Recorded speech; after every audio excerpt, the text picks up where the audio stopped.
সমুদ্র পুরো কুয়াশায় ঢেকে আছে, আর পাথরগুলো হালকা হালকা দেখা যাচ্ছে। আর একটা প্রথম মুখে দিলাম, সব কষ্ট ধূলিসাৎ হয়ে গিয়েছে এমন কুয়াশাচ্ছন্ন পরিবেশেও। গাছ আর খেজুর গাছ, এই সব খেজুর গাছ, এই খেজুর গাছের রস এদিকে অ্যাভেলেবেল কুমিরা। এখন সকাল 5:30, প্রায় 6টার কাছাকাছি। এখন আমরা বের হচ্ছি, আমরা বলতে আমি এখান থেকে বের হচ্ছি রস খাওয়ার জন্য। কুমিরা যাচ্ছি নিজামপুর কলেজ থেকে, কারণ আমার টিমমেট, আমি যাদেরকে নিয়ে বেশিরভাগ ট্যুর দিই, তারা সবাই অবস্থান করতেছে এখন কুমিরার দিকে আসতেছে। ওরা, আমিও রওনা দিচ্ছি। এই কনকনে শীতের মধ্যে রস খেতে যাব, ভাবতেই আনন্দটা অন্যরকম লাগে। আসলে রস খেতে আমাকে আজকে যা যা করতে হচ্ছে, তার মধ্যে সবচেয়ে বেশি কষ্টের বিষয় হলো এত কুয়াশার মধ্যে রস খেতে যাওয়া। কষ্ট ছাড়া যেমন কেষ্ট হয় না, তেমনি কষ্ট ছাড়া হয়তো বা সকালের রস খাওয়ার ফিলিংসটাও পুরোপুরি হতো না আর কি। এখন যাচ্ছি রস খেতে এই অন্ধকারের ভিতরেও। সকাল 6টা, এখনও আলো হয় নাই, আর তার মধ্যে কি পরিমাণ কুয়াশা বাড়ির সামনে আপনারা তো দেখলেন। যে বাই দ্য ওয়ে, সামনে গিয়ে কথা হবে ইনশাল্লাহ। আলহামদুলিল্লাহ বের হয়ে পড়লাম আল্লাহর নামে নিজামপুর থেকে কুমিরা, মানে মিরাসরাই থেকে কুমিরা যাচ্ছি রস খেতে। মানুষ বেশিরভাগ আমাদের এখানে আসে রস খাইতে, তারপরে বন্ধু বান্ধব ছোটো ভাইরা সবাই আসতেছে রস খেতে ওখানে। দেখুন কি অবস্থা এলাকায়, সামনে কিছু দেখা যাচ্ছে না, মনে হচ্ছে বাইরের কোনো হিমালয়ের কান্ট্রিতে আছে। আসলে সকালে যদি আপনি বের না হন, এমন অনুভূতিগুলো আসলে অনুভূতির মধ্যেই থাকে। অ্যাডভেঞ্চার, জীবনটা অ্যাডভেঞ্চার হতে হবে। আর অ্যাডভেঞ্চার যদি আপনার লাইফে নাই থাকে, একঘেয়েমি লাইফ, সেই একটা রুটিনের মধ্যেই চলেন। মাঝে মধ্যে একটু ডিফারেন্ট আনতে হয়, আমরা এক রুটিনের মধ্যে চলি, অফিস আর বাসা। তার মধ্যেও ফাঁকে ফুঁকে যদি সময় পাই একটু ঘোরার চেষ্টা করি। তবে সবচেয়ে বেশি আরেকটা ইম্পর্ট্যান্ট, অনেকে আমাকে বলে যে আমি এত ঘুরতে সময় কোথায় পাই, বা চাকরিও করি, ঘোরাফেরাও করি। এটা ইচ্ছা শক্তি থাকলে আসলে সব কিছু সম্ভব। এই যেমন কিছু দেখতেছি না, তারপর রাইড করতেছি ইচ্ছা শক্তির বলে।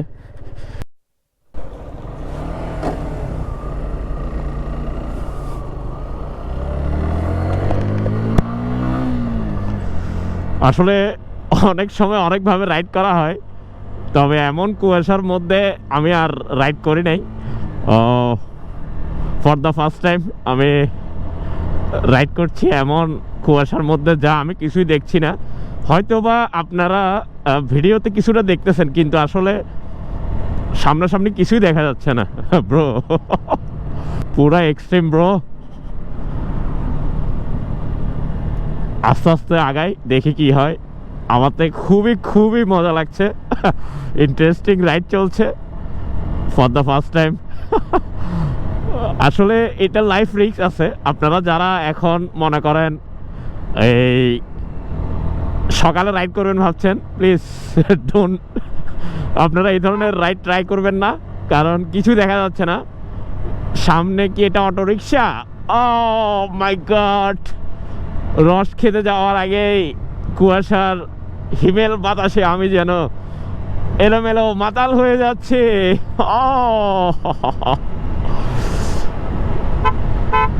সামনে কি গাড়ি আছে? কিছু তো দেখা যাচ্ছে না।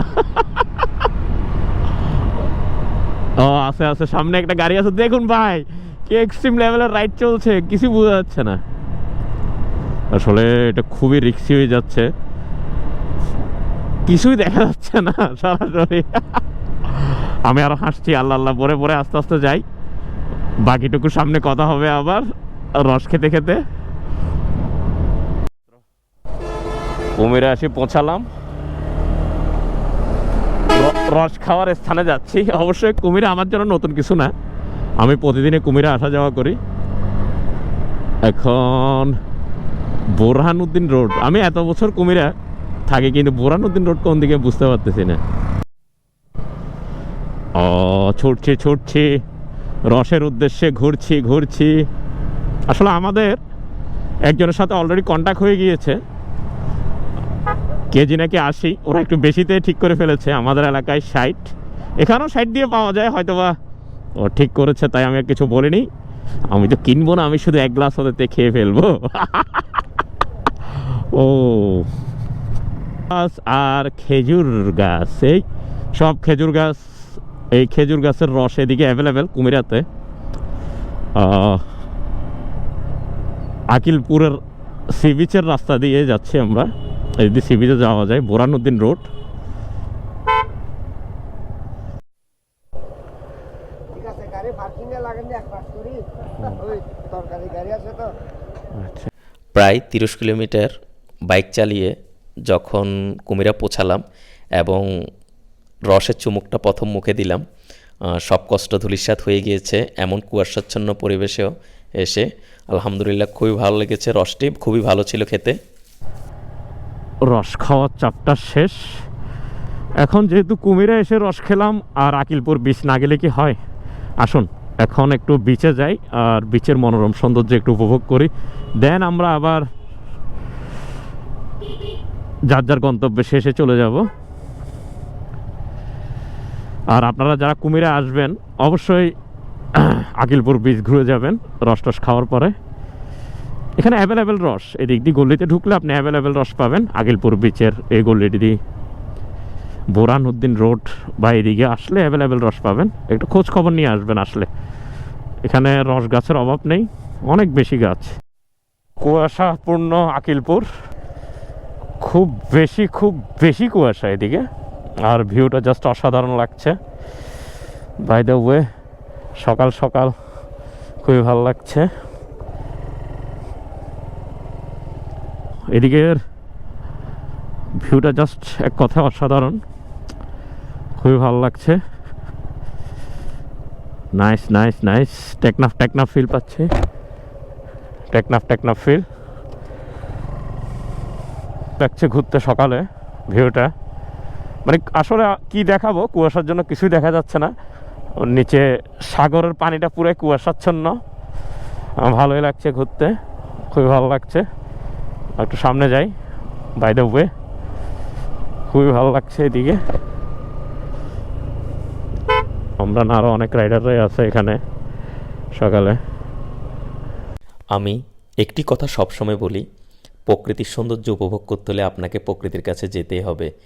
আর ওয়েদারটা তো মানে এর সৌন্দর্য ভাষায় প্রকাশ করার মতো না। আপনারা একটু খেয়াল করলে দেখবেন সমুদ্র পুরো কুয়াশায় ঢেকে আছে আর পাথরগুলো হালকা হালকা দেখা যাচ্ছে। আর তার মধ্যে আমার বাইক, সময়টা জাস্ট মানে অন্যরকম একটা সুন্দর অনুভূতি আমার কাছে। তখন অনুভূতি আরও বেড়ে গেছে, সুন্দর অনুভূতি। বাই দ্য ওয়ে, সামনে নতুন কোনো ভিডিওতে দেখা হচ্ছে। এভাবে পাশে থাকবেন।